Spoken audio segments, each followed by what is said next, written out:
Great. That's one of the other things, though, you were referring to about future of aviation. Now we can get onto the airports.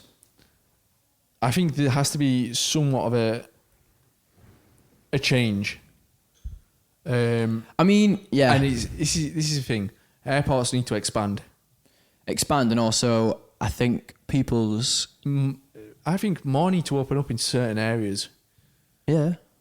Well... Or have smaller municipal airports that interlink to the larger airports so you can travel there. Yeah. But this is the thing. This takes you back to the how debate we had with air traffic control and well, we had a debate on a previous episode about EasyJet and how they don't bother challenging routes where it take within 3 hours of a train, right? So in the UK, I don't think it'll work because the UK, well, you can get anywhere in UK pretty much in 3 hours. Only because the railways are state owned. Now, if you're referring to the US, then the whole flying to the airport would make sense. Because the rails aren't privately owned, so it takes a hell of a lot longer to travel the same distance as you would over here, passenger. I didn't know that. I've actually travelled on the train. I've travelled on Amtrak. In fact, from Washington to Boston, actually. Yeah, I was looking at that, and it was more expensive than getting a flight. Nice though. Huh? Nice though. Is it? Yeah, I bet it took forever. Yeah, a little bit. You can sleep on them though.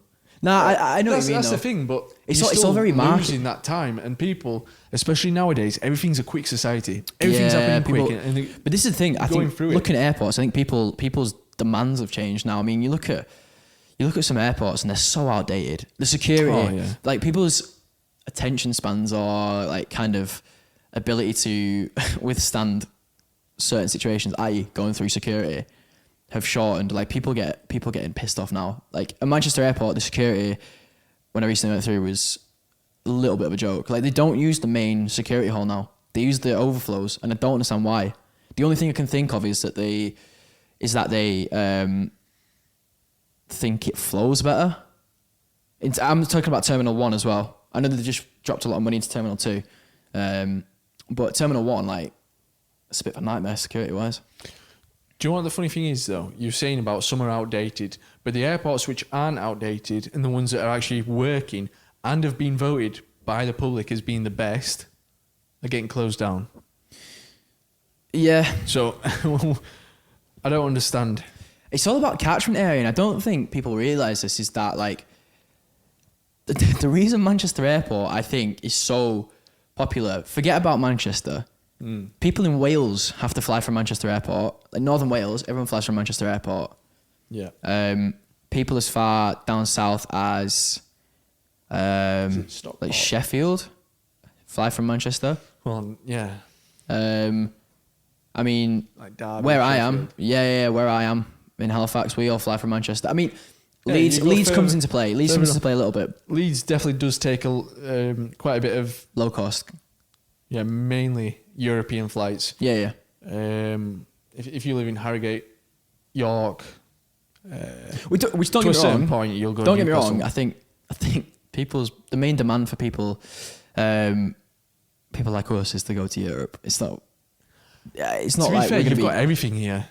Yeah, we're pretty blessed. We're pretty blessed. Yeah, you've got the sea. You've got really good weather. You've got the skiing. If that's what you're into, you've got different architecture and culture. If that's what you want to go for, museums. Yeah.